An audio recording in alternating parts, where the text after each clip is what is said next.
Baik,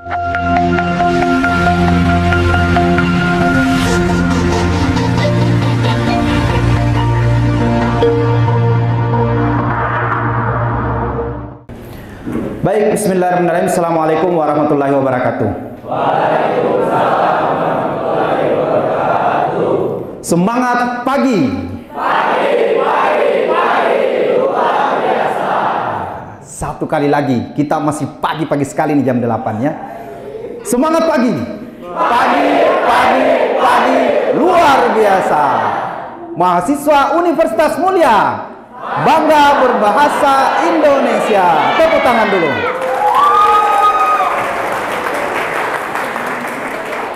Baik, adik-adik sekalian, kembali kita masuk di perkuliahan bahasa Indonesia. Hari ini kita masuk di pekan ke-7 ya. Di pekan ke-7 yang mana hari ini kita akan membahas tentang kaidah ya, puebi pada kata dan ejaan. Jadi bahasa Indonesia di semester ini alhamdulillah masuk dalam proyek mata kuliah wajib kurikulum ya. Proyek mata kuliah wajib kurikulum yang lolos hibah dari Kementerian Pendidikan Tinggi dan Sains Teknologi. Jadi adik-adik sekalian, saya sudah jelaskan di pertemuan sebelumnya bahwasanya kita turun ke lapangan. Ya, kita turun ke lapangan akan memberikan ya pengejawantahan dari mata kuliah bahasa Indonesia. Ya, pengejawantahan dari mata kuliah bahasa Indonesia. Telah kita ketahui bersama bahwasanya mata kuliah wajib kurikulum di Universitas Mulia ada 4. Ada mata kuliah pendidikan Pancasila, bahasa Indonesia, pendidikan kewarganegaraan, dan pendidikan agama. Nah, kali ini khusus untuk mata kuliah bahasa Indonesia, hari Senin kemarin kita sudah turun ke lapangan di SD 13 Rapak ya. Perapatan ya, di Perapatan yang mana kita sudah implementasikan, sudah kita terapkan dari penguatan nilai bahasa Indonesia dalam rangka memperingati Hari Sumpah Pemuda.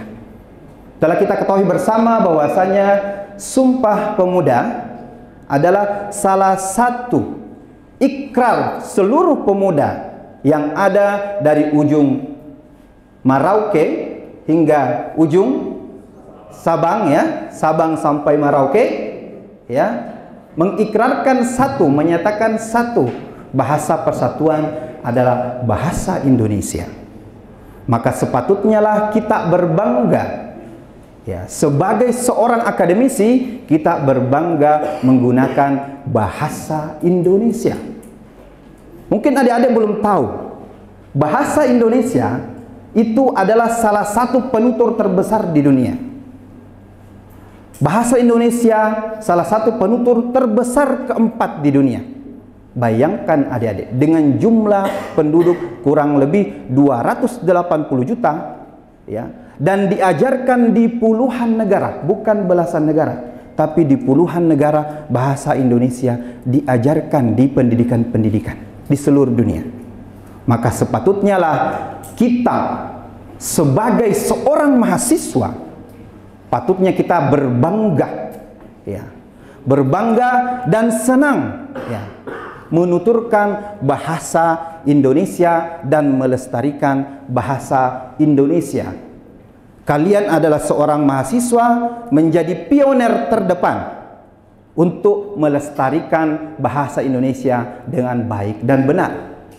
Makanya itu pemerintah menekankan di dalam pasal 36 Undang-Undang Dasar 1945 bahwasanya bahasa negara yang resmi adalah bahasa Indonesia. Dan juga ditekankan dalam Undang-Undang Nomor 24 Tahun 2009 bahwa bahasa Indonesia adalah bahasa negara adalah bahasa Indonesia. Jadi adik-adik sekalian, kalian adalah pioner terdepan yang melestarikan bahasa Indonesia itu sendiri. Karena kalian adalah seorang mahasiswa yang mana tujuan, fungsi dan manfaat seorang mahasiswa salah satunya menjadi Eigenstock, ya, Iron Stock, ya, menjadi generasi penerus bangsa. Itu yang perlu adik-adik pahami. Makanya pemerintah menerapkan, kenapa sih kita harus belajar bahasa Indonesia, Pak? Makanya pemerintah menerapkan tuh, ya. Padahal kita sudah belajar bahasa Indonesia mulai dari kecil. Telah kita ketahui bersama bahwasanya bahasa itu ada namanya mother language dan ada namanya first language. Ya. Bahwasanya bahasa mother language itu tidak butuh untuk dipelajari. Tapi kenapa bahasa Indonesia dipelajari hingga perguruan tinggi? Kita sebagai seorang mahasiswa tentunya bertanya-tanya, kenapa melanjutkan pelajaran bahasa Indonesia di perguruan tinggi? Tentunya teman-teman sekalian, ini ada maksud dan tujuan dari pemerintah, ya. Tujuannya adalah bagaimana seorang mahasiswa, ya, menjadi sebagai seorang yang pionir yang melestarikan bahasa Indonesia itu sendiri. Karena bahasa akademik, ya, bahasa-bahasa ilmiah akan banyak diterapkan di perguruan tinggi. Makanya itu banggalah kita berbahasa Indonesia.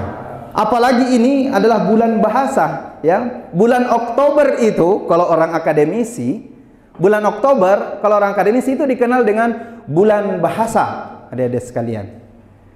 Dikenal dengan bulan bahasa. Saya kemarin dipanggil, tahun lalu dipanggil jadi narasumber salah satu universitas swasta di Balikpapan, menjadi pemateri tentang bulan bahasa. Tahun ini saya juga dipanggil, tapi karena kebetulan posisi saya di Makassar 2 minggu lalu, jadi saya tidak sempat, saya minta digantikan. Makanya adik-adik sekalian, kita sebagai pemerhati bahasa Indonesia harus betul-betul menjaga dan melestarikan dan menuturkan bahasa Indonesia ini dengan baik dan benar. Baik adik-adik sekalian, materi kita pada hari ini adalah kaidah Puebi pada kata dan ejaan. Ini sesuai dengan RPS, Rencana Pembelajaran Semester, yang ada di pertemuan ke-7. Yang ada di pertemuan ke-7. Kemarin kita sudah turun di SD 013 di Perapatan mengenai implementasi MKWK Bahasa Indonesia, yaitu bagaimana cara menyampaikan, menarasikan sebuah gagasan, ya, yang mana temanya adalah storytelling untuk memperkuat bahasa Indonesia. Jadi bagaimana cara mahasiswa bercerita, bernarasi, berbahasa Indonesia dengan baik, bergagasan dengan baik, ya, mengenai bahasa Indonesia, mengenai sejarah bahasa Indonesia yang diperingati dengan Hari Sumpah Pemuda. Hari Sumpah Pemuda tanggal berapa? 28 Oktober 1928. Nah, 1928. Saya masih terbawa hari kemerdekaannya karena kemarin upacara Sumpah Pemuda di kantor wali kota. Baik, adik-adik sekalian, berbicara tentang kaidah Puebi, saya mau tanya dulu, apa itu Puebi? Coba suaranya. Apa itu Puebi? Puebi itu pedoman umum ejaan bahasa Indonesia. Iya, kita beri tepuk tangan dulu. Ya. Pedoman umum, ya, ejaan bahasa Indonesia. Ya, itu ya. Jadi kita mau kaji nih kaidah Puebi pada kata dan ejaan. Perlu adik-adik ketahui bahwasanya mata kuliah bahasa Indonesia ini outputnya adalah project based learning, ya, yang mana setelah UTS kita akan langsung tuh praktek menggunakan bahasa Indonesia berupa luaran, baik berupa tulisan, narasi maupun gagasan, dengan menyampaikan bahasa atau menuturkan bahasa Indonesia dengan baik dan benar. Oke, kita berbicara tentang Puebi pada hari ini. Jadi, adik-adik sekalian, Berbicara tentang PUEB atau Pedoman Umum Ejaan Bahasa Indonesia. Jadi tujuan pembelajaran kita pada hari ini, yang pertama adalah mahasiswa mampu menerapkan kaidah PUEB pada kata dan ejaan dalam penulisan. Kemudian yang pada penulisan akademik. Kemudian capaian pembelajarannya menggunakan kaidah PUEB dalam konteks praktis akademik. Ya. Menggunakan kaidah PUEB dalam konteks praktis akademis. Kemudian yang ketiga, capaian pembelajaran yang lain adalah bagaimana mahasiswa mampu untuk memanipulasi dan menyesuaikan penulisan sesuai kaidah penulisan. Kemudian, apa itu PUEB? Tadi sudah disampaikan oleh temannya. PUEB adalah Pedoman Umum Ejaan Bahasa Indonesia. Jadi PUEB ini ditetapkan melalui Permendikbud nomor 50, ya. Nomor 50 tahun 2015. Ya, tahun 2015. Menggantikan ejaan yang disempurnakan. Ya, menggantikan ejaan yang disempurnakan. Kemudian menjadi acuan standar penulisan bahasa Indonesia yang baku. Kemudian berlaku untuk semua jenis tulisan formal dan akademik. Ya. Jadi dia berlaku untuk seluruh tulisan formal dan akademik. PUEB inilah yang menjadi ejaan yang paling terbaru. Ya. Kalau kita berbicara tentang ejaan, kan melalui banyak sejarah. Ya. Mulai dari ejaan Van Ophuijsen, kemudian ejaan Suwandi, kemudian ejaan EYD, ejaan yang disempurnakan. Itu pun EYD ada 3 kali. Nah, kita akan kaji pada pertemuan hari ini. Ya. Baik, kita lanjut.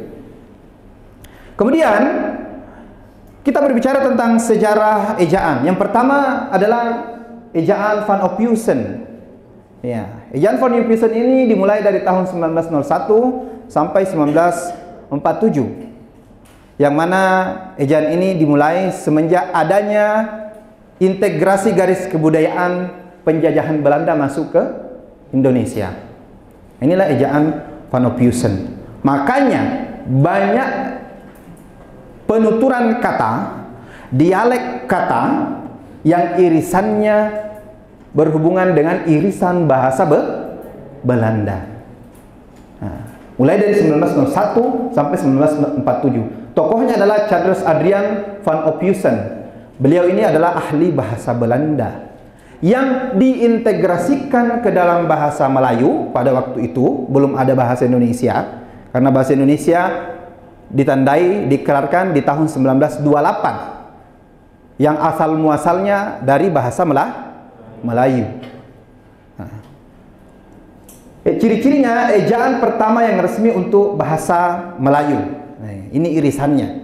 Kemudian masih sangat dipengaruhi ejaan Belanda. Masih sangat dipengaruhi ejaan Belanda.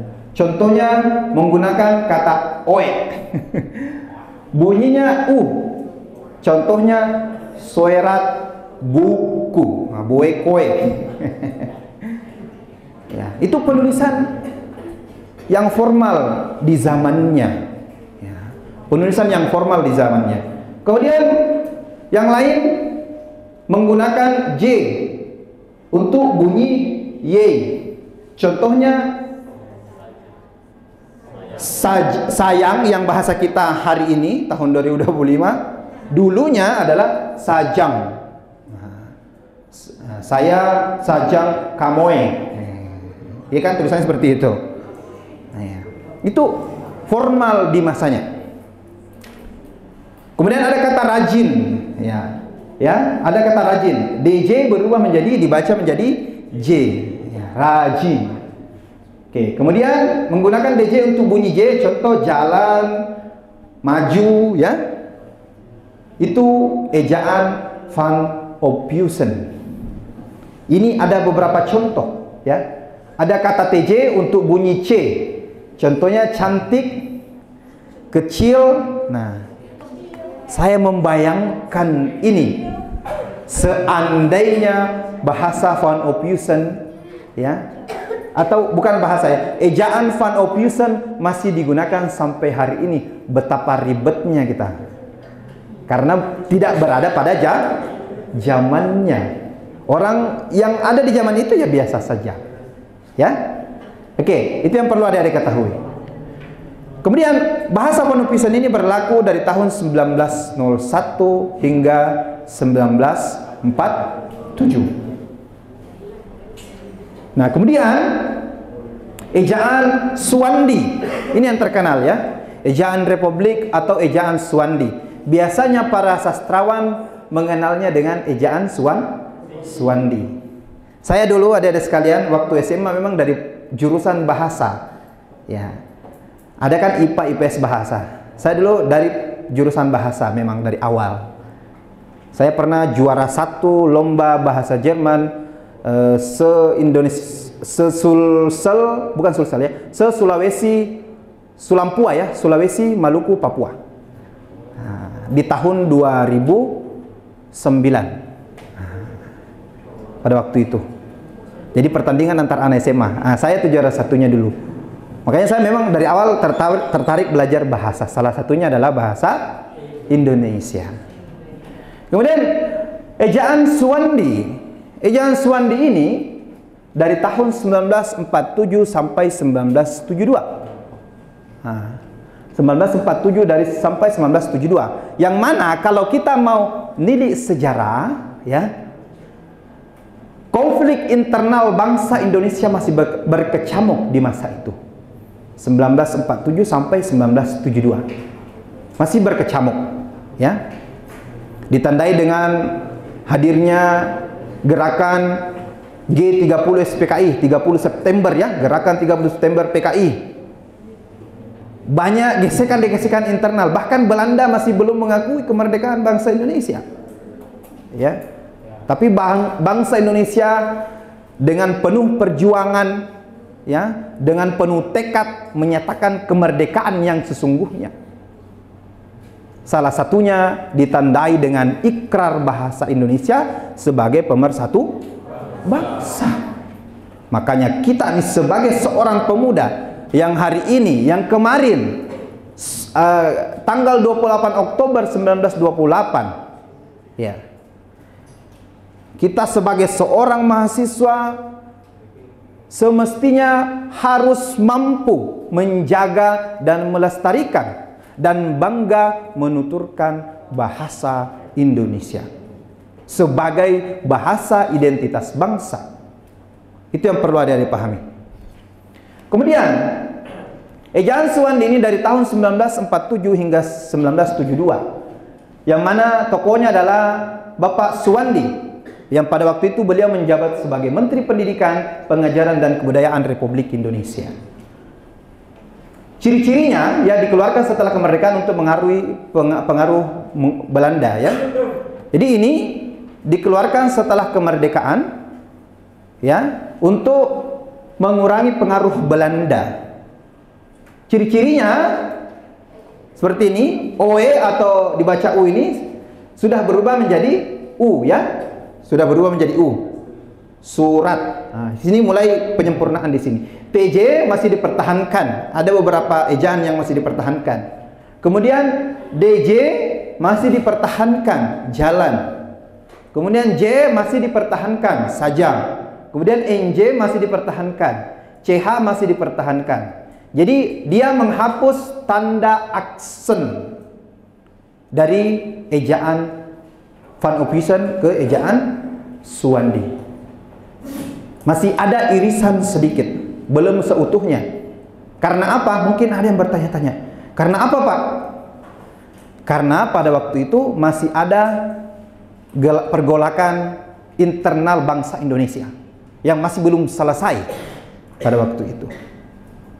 Ya. Kemudian setelah ejaan Suwandi ini muncullah yang namanya ejaan yang disempurnakan atau EYD, ejaan yang disempurnakan. Ejaan yang disempurnakan ini dari tahun 1972 sampai tahun 2015. Adik-adik sekalian. Tahun 2015. Nah, jadi penetapannya dari tanggal 16 Agustus 1972 oleh Presiden Soeharto sampai tahun 2015. Nah, inilah yang mengalami banyak sekali perubahan dari sisi penulisan, penuturan yang digunakan secara umum maupun digunakan di lingkungan akademisi. Nah, di sini mulai pemerintahan Bapak Soeharto masuk. Jadi Pak Soeharto dikenal dengan Bapak Pembangunan. Luar biasa jasa beliau untuk bangsa Indonesia ini. Ciri-cirinya, ya, jadi latar belakang lahirnya ejaan yang disempurnakan ini adalah hasil kerjasama Indonesia-Malaysia untuk menyatukan ejaan pada waktu itu. Ya. Nah, ini kita cek di sini. Jadi ciri-cirinya TJ, ya, ini sudah berubah menjadi C. Kemudian DJ sudah berubah menjadi J. Kemudian J berubah menjadi Y. Ini sudah dihilangkan pengaruh Belanda di sini. NJ berubah menjadi NY. Sudah integrasi ke bahasa Melayu, pengembalian bahasa Indonesia yang seutuhnya, yang sebelumnya adalah bahasa Melayu tanpa pengaruh Belanda. Kemudian SJ berubah menjadi SY. Kemudian CH berubah menjadi KH. Akhir berubah menjadi akhir. Masih ada kan nama orang tua kita menggunakan kata ini kan? Akhir. Saya punya dosen itu namanya Muhammad Akhir. CH tulisannya, bukan KH. Mungkin karena orang tua beliau ya masih menggunakan ejaan Suwandi. Kemudian penggunaan huruf kapital lebih jelas. Nah, disinilah banyak sekali perubahan di EYD ini dari tahun 1972 sampai tahun 2015. Sampai saya menyusun skripsi, saya selesai 2014 S1-nya, menyusun skripsi menggunakan ejaan yang disempurnakan. Nah, apakah ada lagi Pak perubahan setelah ejaan yang disempurnakan? Iya, masih ada. Masih ada perubahan di sana. Kita coba cek apa perubahannya. Nah, setelah ejaan yang disempurnakan ini ada lagi perubahan yang namanya PUEBI. Nah, inilah yang digunakan sampai sekarang. Nah, inilah yang digunakan sampai sekarang. PUEBI dari 2015 sampai 2000 ya, sampai hari ini, sampai sekarang belum ada perubahan sehingga hari ini. Apa kepanjangan tadi dari PUEBI?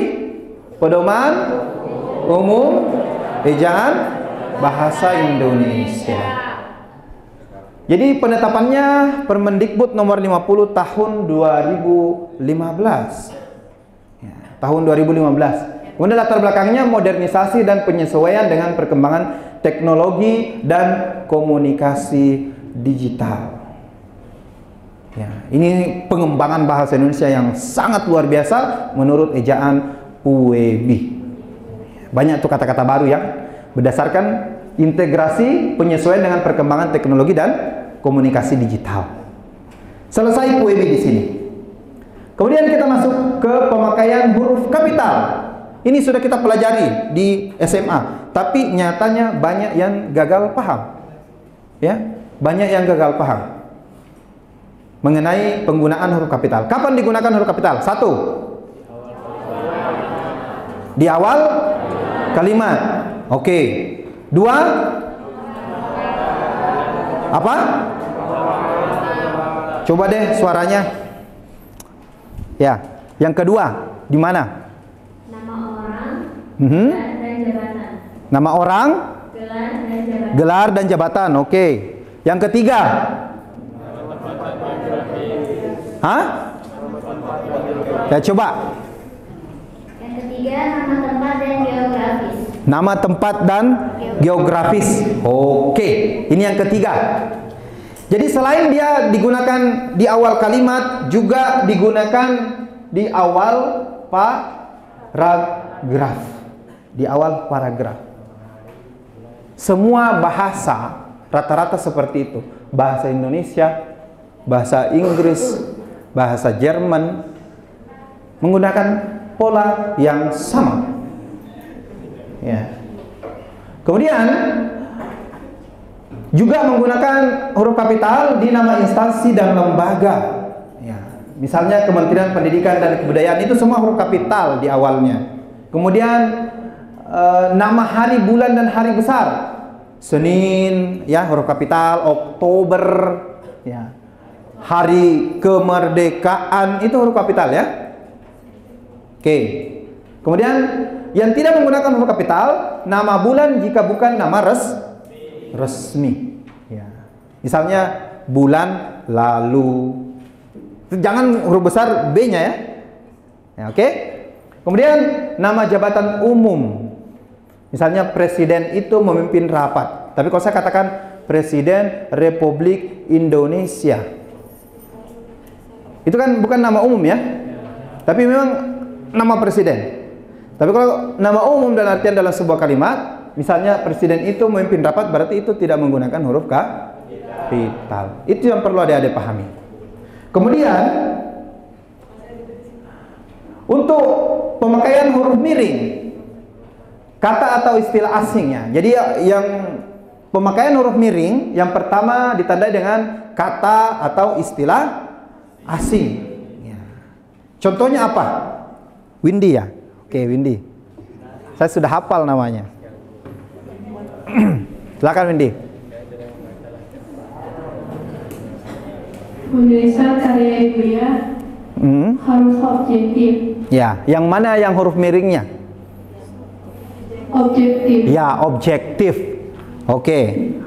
Ada yang bisa memberikan contoh yang lain? Ada yang bisa kasih contoh? Ya, coba deh. Nah, ini yang mencatat. Kasih contoh yang lain. Gede. Ya. Gede lebih paling. Ya. Apa contohnya? Gede. Ngedet. Ngedet. Ya, oke. Ngedet. Ngedet. Ngedet itu bahasa baku atau tidak baku? Tidak baku. Tidak baku. Nah, makanya di kita katakan kata atau istilah asing.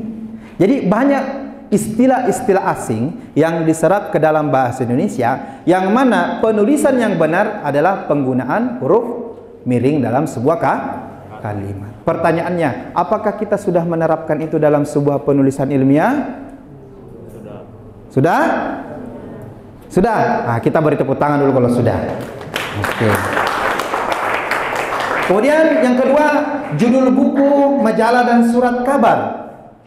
Judul buku, majalah dan surat kabar. Contohnya buku Laskar Pelangi. Ada kata judul bukunya Laskar Pelangi, itu juga ditulis dalam huruf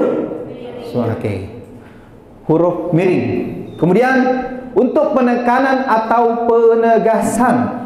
Contohnya mahasiswa harus benar-benar memahami materi. Ada kalimat penegasan di situ, penekanan di situ. Kalau menulis sebuah tulisan yang formal untuk penulisan penegasan atau penekanan, maka itu seyogyanya menggunakan huruf miring. Oke, kemudian penulisan kata. Nah, berbicara tentang penulisan kata di sini ya, ada namanya prefiks. Apalagi afiks, sufiks, ada banyak ya.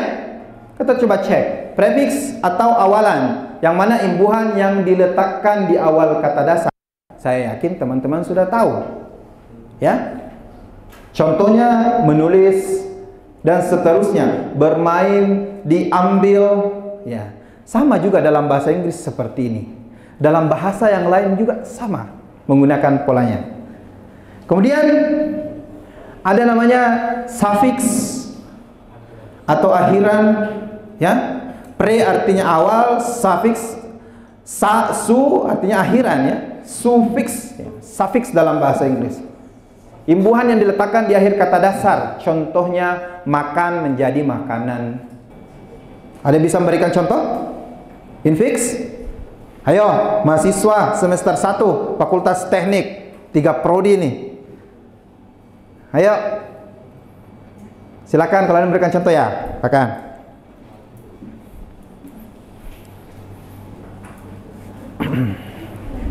Kalau ini misalkan gemuruh Pak, itu masuk tidak? Gemuruh. Ya. Infiksnya di mana? Gemuruh. Infiksnya di mana ada sekalian? Infiks tadi artinya sisipan. Infiksnya di mana tuh? Ayo. Hah?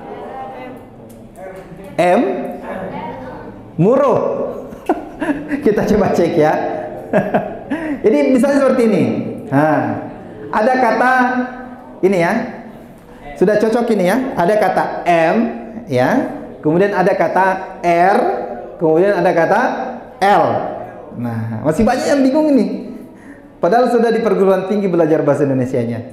Sudah berapa tahun? Berapa sudah umur kita? Rata-rata umur mahasiswa sini berapa? Ada yang 17, ada yang 18, ada yang 19 enggak? Oh, 20 ada? Sudah 20 tahun. Nah, misalnya contohnya seperti ini. Jadi, imbuhannya disisipkan di tengah kata dasar. Ada kata L, tunjuk, berubah menjadi telunjuk, EL. Gemuruh. Ada kata EM, gemuruh. Saya tadi pancing tuh, paham enggak ini katanya maksudnya gemuruh? Nah, kemudian ada kata ER. Misalnya suling berubah menjadi se, prefiksnya se, infiksnya ru, ya, sufiksnya i, ya, seruling. Oke. Gigi, gerigi, ya. Oke, ini infiks.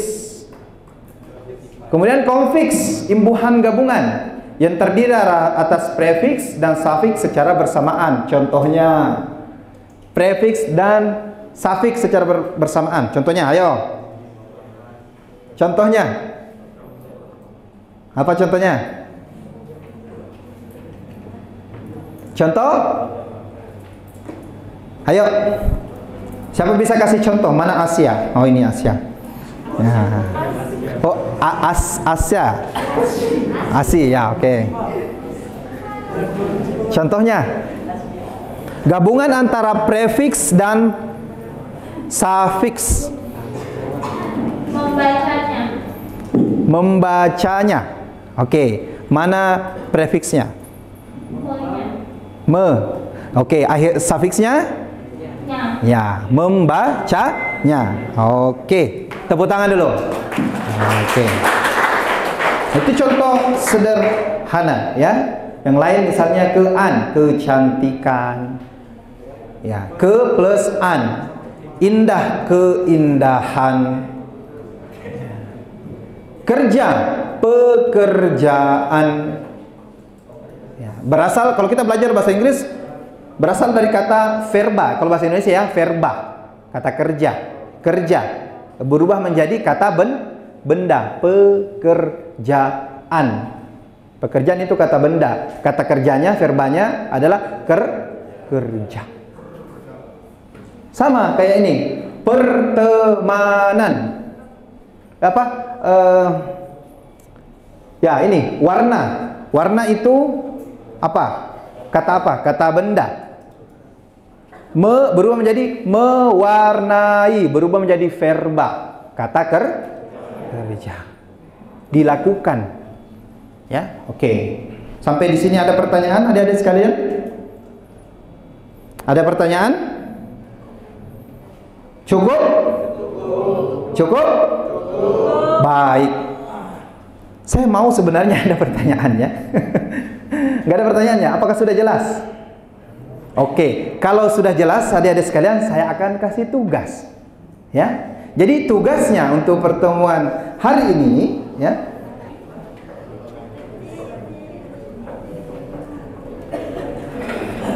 Tugasnya untuk pertemuan hari ini adalah silakan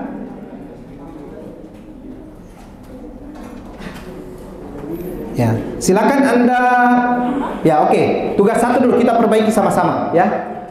Perbaiki kalimat berikut sesuai kaidah pedoman umum ejaan bahasa Indonesia. Misalnya seperti ini. Mahasiswa harus datang ke perpustakaan untuk mencari referensi tentang aktivitas penelitian. Di mana yang kemarin yang perwakilan dari teknik industri, siapa namanya yang cewek? Windy, Asi, siapa lagi yang dari sipil? Nah, oke. Siapa? Bia, oke. Bia coba perbaiki Bia. Coba digeser mic-nya. Saya ambil mic dulu ya.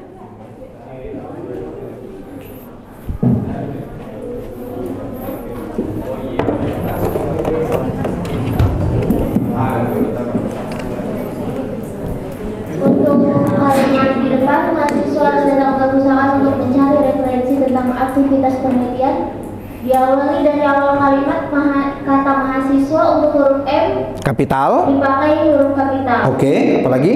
Lalu untuk ke perpustakaan setelah ke diberi spasi. Oke. Lalu referensi menggunakan kaidah huruf miring. Oke, betul. Baik, lalu untuk di akhir kalimat diberi tanda baca titik. Oke, kita beri tepuk tangan dulu.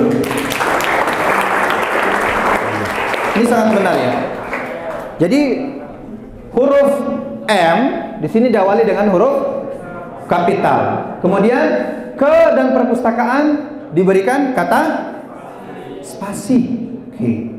Kemudian referensi diberikan huruf miring. Nah, ini sudah benar diberikan huruf titik. Seandainya saya kasih kata V di sini, aktivitas yang mana benar?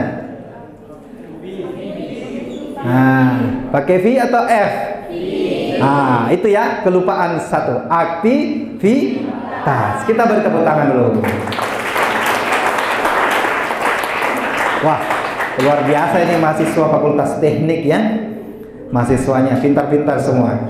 Nah, kemudian tugas 2, silakan Anda buat essay ya. 500 kata dengan tema bebas yang menerapkan seluruh kaidah pedoman umum ejaan bahasa Indonesia. Mungkin ada yang bertanya, Pak, ditulis tangan?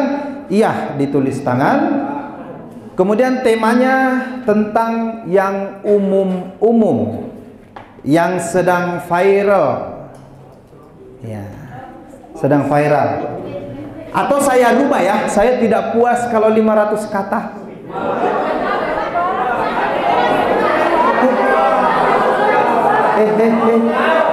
Tar, 500 kata itu cuman berapa paragraf? Ya. 2 paragraf itu 300 kata. Mungkin sekitaran 1 lembar itu 500 kata ya. Sangat sedikit. Ya. Saya rubah deh. Ya.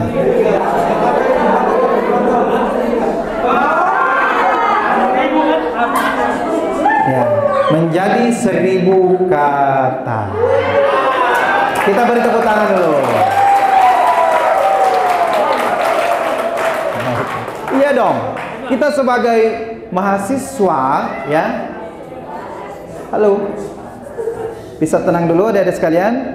Kita sebagai mahasiswa ya, seyogyanya kita harus bangga. Ya.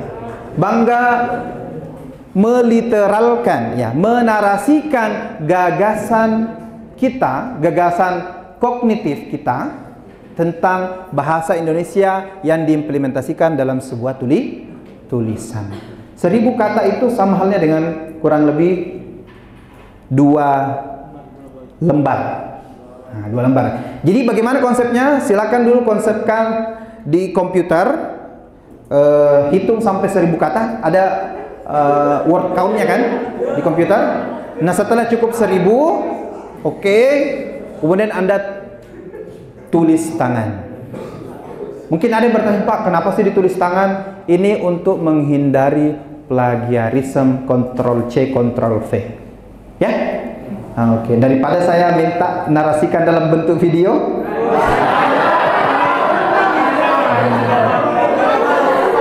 Jadi beberapa pekan yang lalu saya terus 2 tugas ya, 2 pertemuan dalam bentuk video terus.